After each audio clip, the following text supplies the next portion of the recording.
Welcome back to the deep dive. Today we are really getting into it. We're looking at a career just full of incredible highs, record-breaking moments, and, well, some pretty seismic departures. We are. We're talking about Phillip Jack Brooks. Better known, much better known as CM Punk. Yeah, and CM Punk, I mean, you could argue he's one of the most influential figures in modern wrestling. Definitely one of the most controversial. For sure. And for you listening, the thing to really get is how his huge successes like six-time WWE World Champion, that incredible 434-day run. Unbelievable. It's all tied up with that very authentic, very confrontational personality he has. It's like the thing that drove the success also drove the big blow-ups and exits from everywhere he's been, really. Okay, so let's establish the baseline.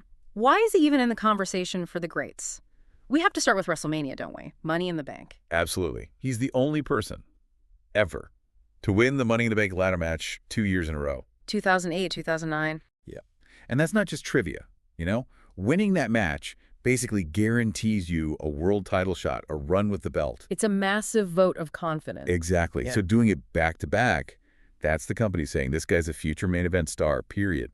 They saw huge potential. And speaking of huge, that title reign, 434 days as WWE Champion, you can't just ignore that. No way. It's the 10th longest world title reign in WWE history.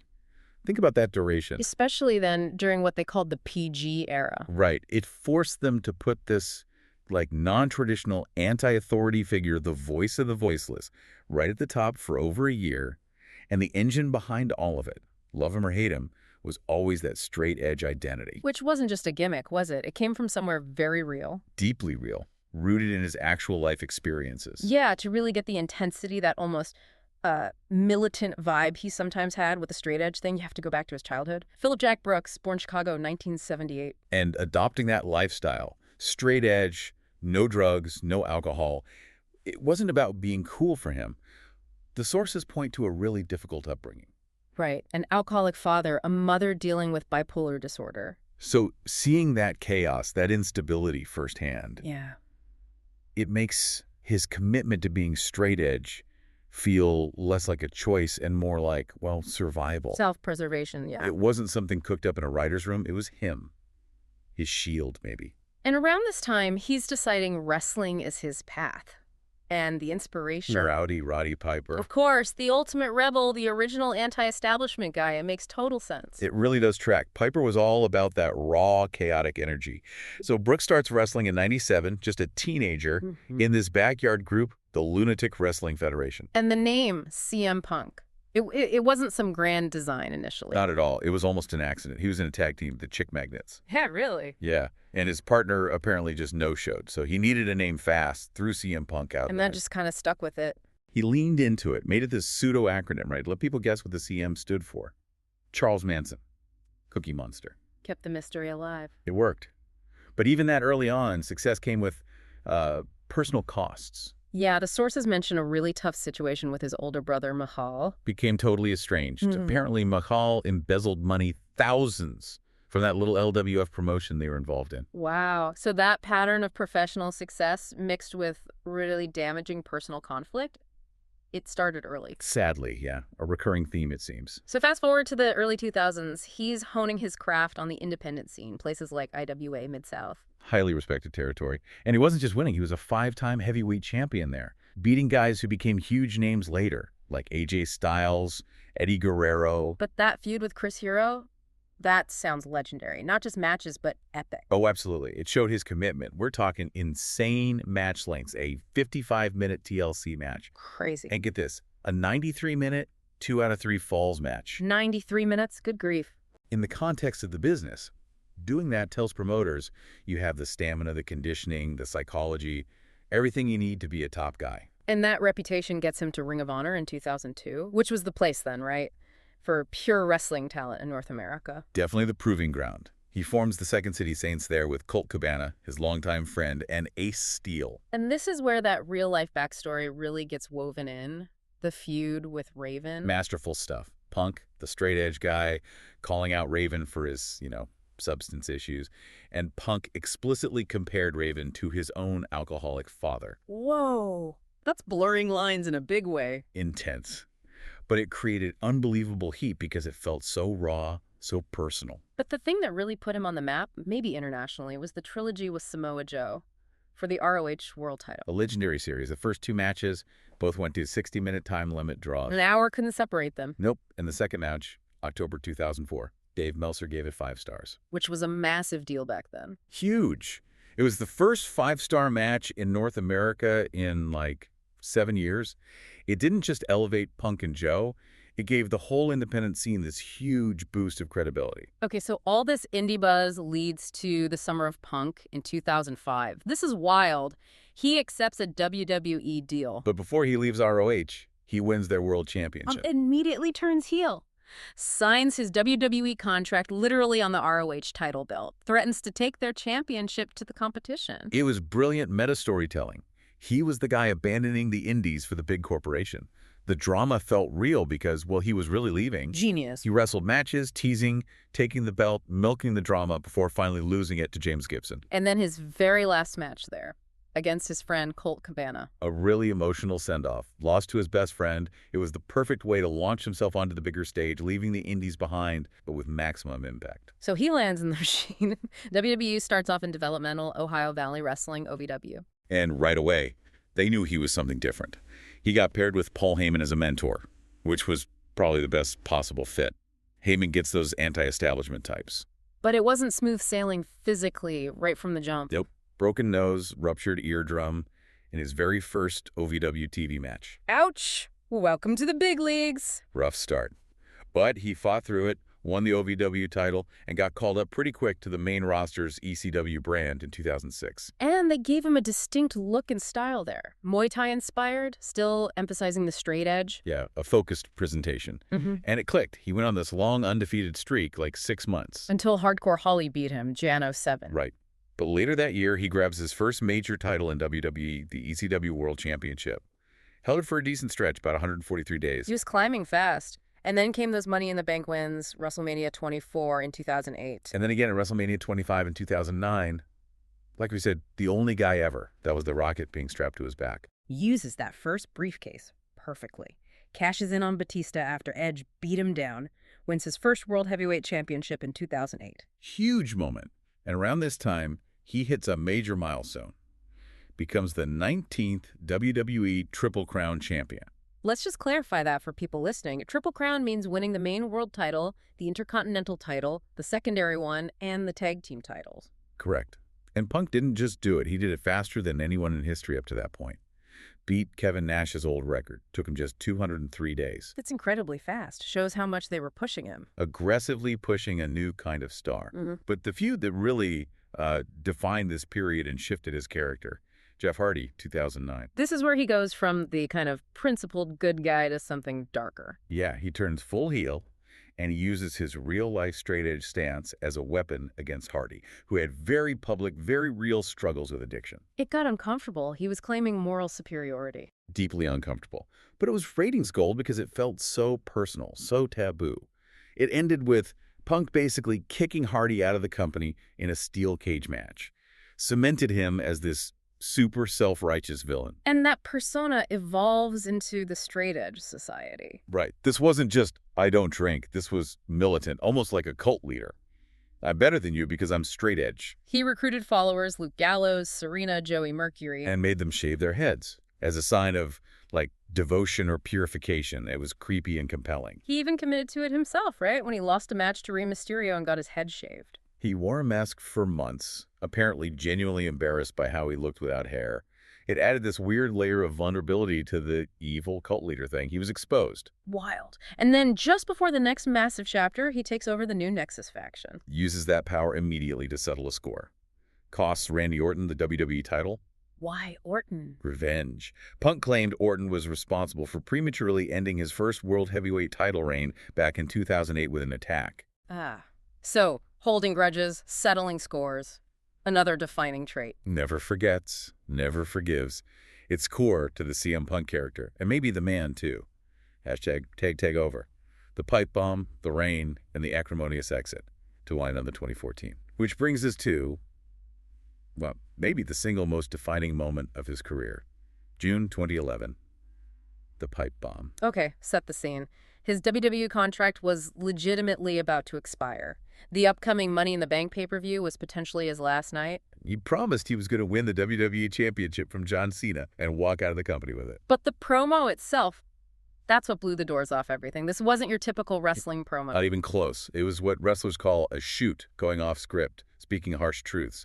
Punk just sat down on the stage and unloaded years of frustration. About how WWE was run, about management. He went after Vince McMahon directly, called John Cena the corporate poster boy, took shots at The Rock, calling him Dwayne to emphasize he was a Hollywood star, not a wrestler anymore. He attacked John Laurinaitis, an executive, even criticized the McMahon family potentially taking over. And he broke all the rules, mentioned rival companies, Ring of Honor, New Japan Pro Wrestling, proudly called himself a Paul Heyman guy, setting himself apart from the WWE system. And that microphone cut off just as he was about to tell some personal story about Vince. Perfect. Made it feel like the company panicked. Absolutely cemented the idea that he was a genuine rebel speaking forbidden truths.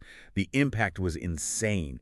Instantly transformed him into this anti-corporate hero. The voice of the voiceless. Exactly. It created a buzz wrestling hadn't had in years. It felt like a real alternative to the, safer, more corporate PG era product. And crucially, he backed it up. He beat Cena at Money in the Bank, won the title. There was a little detour. Alberto Del Rio cashed in his own Money in the Bank after Kevin Nash randomly attacked Punk. Right, typical wrestling chaos. But Punk won the title back pretty quickly at Survivor Series in November 2011.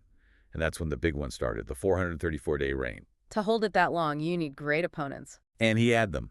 Amazing feud with Chris Jericho, who played mind games, breaking up Punk's family history with alcohol, trying to break his straight-edge resolve. Really personal stuff again. Always. He also had classic matches with Daniel Bryan and fought off Ryback multiple times, often needing help from this new group, The Shield. Ah, their debut was tied into his reign. Yep, clandestine and help. But all reigns end.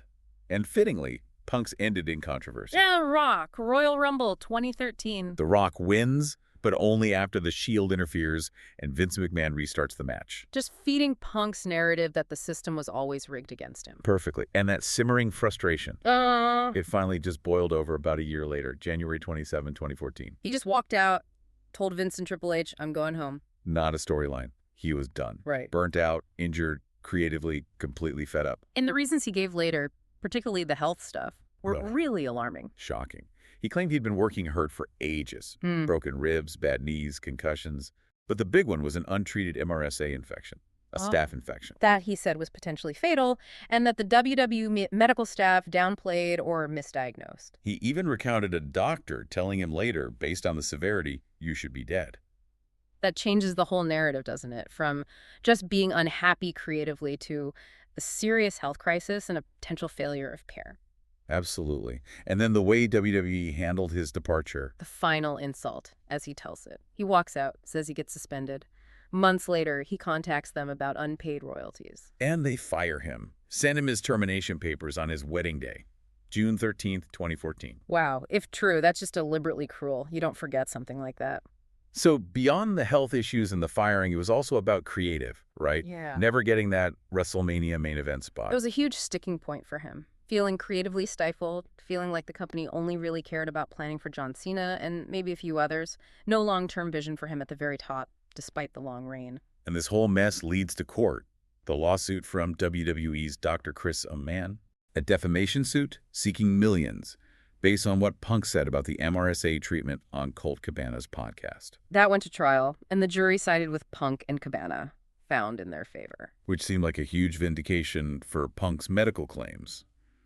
But almost immediately after that victory, another lawsuit. This one was devastating personally. His former best friend, Colt Cabana, sued him. Yeah. Cabana claimed Punk had promised to cover his legal fees for the Amann suit, which were massive, and then backed out.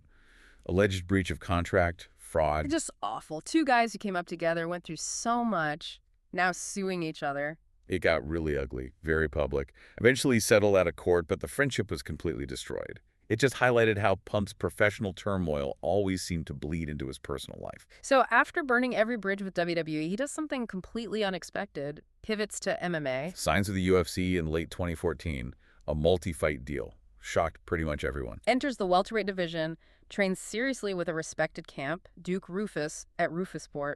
No doubt he was committed to the training, but the results in the octagon, they weren't great. Yeah, it's fair to say his pro MMA career didn't pan out. Officially, 0 wins, 1 loss, and 1 no contest. His debut at UFC 203 in 2016, he lost quickly via submission to Mickey Gall. And the second fight, UFC 225 in 2018, he lost a decision to Mike Jackson, but that got overturned to a no contest later. Because Jackson tested positive for marijuana, yeah. So, competitively, not a success. It was pretty widely criticized by MMA fans and experts. But he stayed involved in combat sports, doing commentary for Cage Fury Fighting Championships. And then, interestingly, he dipped his toe back into the WWE world. Sort of. Right. The WWE Backstage show on Fox Sports in 2019-2020. Crucially, he was contracted to Fox, not WWE, so he could talk about the product, be adjacent to it, without actually working for Vince McMahon again. A clever arrangement. Felt like maybe a first step towards something. And then, August 2021, the return nobody thought possible. All Elite Wrestling, AEW. His debut at the first dance event in Chicago, a reaction was just unbelievable. Often described as one of the loudest crowd reactions ever. Pure emotion. 7 years away, and he was back. And initially, it seemed like the perfect comeback story. He looked happy, motivated, Yeah. wins the AEW World title from Adam Page in May 2022. Gets injured, unfortunately. Breaks his foot. Has to take time off, but comes back relatively quickly and wins the title again at the All Out pay-per-view in September 2022. Redemption complete. Second world title in the new company. And then came the post-show media scrum. Oh, boy. This is where it all went sideways. Again. He didn't just go sideways. He went nuclear. Sat there next to AEW owner Tony Khan and just unloaded. Started with Colt Cabana again, right? Airing personal grievances, talking about lawsuits and bank accounts. Yeah, used that huge platform to relitigate their entire personal history. It was uncomfortable. But then he turned his fire onto AEW management, specifically the EVPs Kenny Omega and the Young Bucks. Accused them flat out of leaking negative stories about him, called them unprofessional, implied they were incompetent. And remember, these aren't just suits. They're his colleagues, top stars in the company. The political implications were massive. He basically declared war on the company's founding figures while sitting next to the owner. And that verbal assault reportedly led directly to a physical altercation backstage, a legitimate fight between Punk, Omega, and the Bucks. The fallout was immediate and messy. Suspensions for everyone involved. Punk, the newly crowned champion, was out again, needed surgery for a torn triceps he apparently suffered in the main event before the scrum and fight. Just catastrophic for AEW.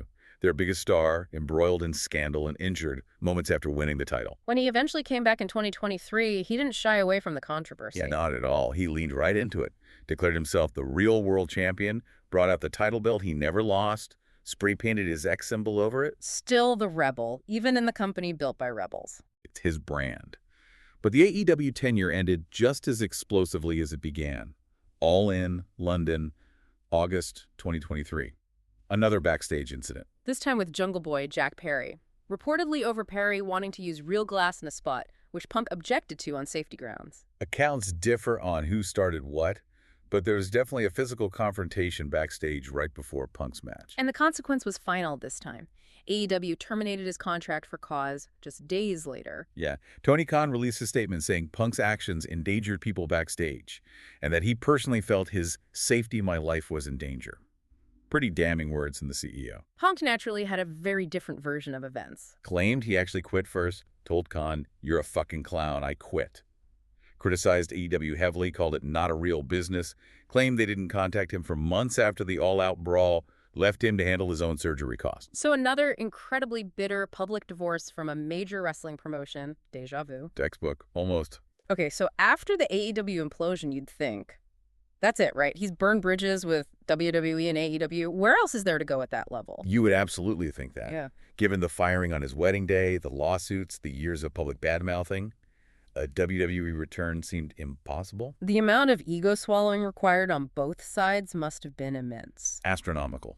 But November 2023, Survivor Series. War Games. In Chicago. the show ends, and his music hits. The building just erupted. Reports called it one of the loudest reactions, maybe the loudest ever. It was a genuine shock, a massive moment. WWE basically admitted his star power was too big to leave on the table. He's back. But true form, controversy, and setbacks follow immediately. Enters the 2024 Royal Rumble, looks great, and tears his right triceps during the match. Just brutal luck. Requires surgery, means he's out for WrestleMania XL. Cancels the planned big match with Seth Rollins. For WWE, to their credit, spun it into gold. They turned the real-life injury into a major storyline. Drew McIntyre steps up, starts relentlessly mocking Punk, calling him fragile, made of glass, rubbing salt in the wound. Gave Punk the perfect antagonist and motivation while he was recovering. He didn't need to wrestle to be involved. And Punk played his part perfectly, kept showing up, interfering, costing McIntyre huge opportunities. At WrestleMania XL, cost him the world title just moments after he won it. At Clash at the Castle in McIntyre's home country of Scotland, cost him again. Then stopped McIntyre's Money in the Bank cash-in. Pure torment. It was a fantastic feud, got Rivalry of the Year nods from pretty much everyone. ESPN, Pro Wrestling Illustrated, Sports Illustrated. Culminated in a series of great matches once Punk was cleared. Punk lost the first at SummerSlam with Rollins as ref, won the second, a strap match, in Berlin. And then won the blow-off inside Hell in a Cell at Bad Blood. That Hell in a Cell match even got 5 stars from Meltzer. Proved that, even after everything, he could still deliver at the absolute highest level in the ring. So McIntyre feud's settled. He pivots back to the guy he was supposed to face, Seth Rollins. After a weird brief alliance with Roman Reigns for War Games, the Rollins feud reignited. Punk beat Rollins on the big debut episode of Raw on Netflix. Big statement win. Then came SummerSlam, night 1. Punk challenges Gunther for the World Heavyweight Championship. And he wins. Climbs the mountain again. Wins the world title in WWE after almost a decade away. Incredible moment. For about 5 minutes. Yeah. Enters Seth Rollins, who had won Money in the Bank earlier, cashes in immediately, pins Punk. Punk's reign ends at 5 minutes and 9 seconds, the shortest World Heavyweight Championship reign ever. Just perfect, beautiful wrestling chaos. He gets the ultimate triumph and it's snatched away instantly. It feeds his whole narrative, the system, the circumstances, always conspire against him. And they keep blurring lines. The feud involves their wives now. Yeah. Most recently, Punk teamed with his actual wife, AJ Lee, who returned for the match. Against Rollins and his wife, Becky Lynch, at a big show called WrestlePalooza. Punk and AJ got the win there. Bringing family into it. Keeping those deeply personal rivalries front and center. It's what he does best. #Tag7, Legacy, Persona, and Outside Ventures. Let's talk a bit more about that straight-edge persona itself, because it really shifts depending on whether he's a good guy or a bad guy, right? Totally. When he's a face, a hero, it's about discipline, personal choice, being clean, kind of a moral foundation. But when he turns heel, villain. In it comes militant, hardline, elitist. I'm better than you because I don't have your weaknesses. That's the core message. And the visuals, the crossed arms X, the straight-edge tattoo on his stomach, they're always there. Anchoring the identity. His tattoos in general are such a huge part of his look, his brand. Absolutely. They're not just random ink. They tell stories. Yeah. Like the Pepsi logo on his shoulder. Which seems counterintuitive for straight edge, maybe. Right, but it's a nod to guitarist Brian Baker from the straight edge band Minor Threat, who famously said, "I like Pepsi," kind of ironically pushing back against rigid dogma. And Punk even named moves after it, like the Pepsi plunge. What other tattoos stand out? Well, the luck is for losers. Sleeve has 4 aces, a tribute to Ace Steel, one of his trainers. He's got drug-free tattooed across his knuckles. Very direct. And the Cobra Command logo from G.I. Joe. Yeah, reflects his well-known love for comic books and pop culture. Yeah. His body is literally like a map of his influences and beliefs. And he's used that fame outside wrestling, too. He's done some acting. Yeah, starred in horror movie Girl on the Third Floor back in 2019. Got decent reviews, actually. Yeah. Critics said he carried the film well. And he was in that wrestling drama series, Heels. Played a character named Ricky Rabies for a couple of seasons. Okay. And maybe less surprisingly, given his promo skills, he's written comic books. For Marvel. Yep. Wrote an intro for an Avengers vs. X-Men collection. Contributed to a Thor annual. Wrote for the Drax series. Living the geek dream, as he put it. So, when you step back and look at the whole picture, what's his lasting impact, his legacy? He's undeniably one of the most influential guys of his generation. Probably because he was kind of the trailblazer. He was one of the very first wrestlers who got over huge on the independent scene with a non-traditional look and style, who then broke through and became a main eventer, a world champion in WWE. He proved it could be done. Exactly. He kicked the door down for so many others who came after him with similar backgrounds, guys like Seth Rollins, Kevin Owens, Sami Zayn, Daniel Bryan. The list goes on. He changed WWE's hiring philosophy, really. And then there are the promos. Oh, absolutely. Yeah. He's genuinely considered one of the best talkers ever in the business.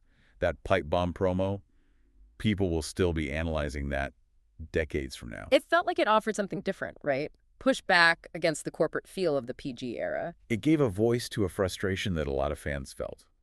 It made wrestling feel dangerous and unpredictable again, at least for a moment. And just quickly, his personal life, married to AJ Lee since 2014. April Mendez, yeah? Yeah. Also identifies as an atheist, speaks out on social issues, pro-choice feminist. That voice of the voiceless thing seems to extend beyond wrestling for him. Big Chicago sports fan, too, obviously. So we've traced this absolutely wild career, unbelievable highs, the championships, the critical praise, the influence. But always shadowed or interrupted by controversy, conflict, and combustion. It's like his defining trait. He seems driven by this relentless need for respect, for legitimacy. But his method for achieving it often involves attacking the very systems or people he needs validation from. It's a paradox. And his ability to just weave everything together, the real injuries, the real grudges, the politics, his beliefs into the character we see on screen, it's kind of unmatched. That's what makes him so captivating, right? But also so incredibly volatile. You never know when the next explosion is coming. Keeps everyone, fans, management, opponents, constantly on edge. I mean, he came back to WWE, the place he swore he'd never return to, swallowed the pride, endured whatever politics were involved. And immediately jumped back into the main event, created arguably the feud of the year, won a world title. Even while battling serious injury, he seems to thrive on disruption. Maybe disruption is his natural state. Which leads us to the final thought for you, listening to all this. We've seen him come back, achieve huge success again. But given his entire history, Decades of it now. of confrontation, of burning bridges, of that constant push-pull between wanting establishment success and needing to be the anti-establishment rebel. What does the future really hold? Is stability even possible for someone like CM Punk? Or is the next blow-up, the next acrimonious exit, always just around the corner? Which company might be next to experience the CM Punk roller coaster? That, I guess, is the drama we'll continue to watch unfold. Never a dull moment.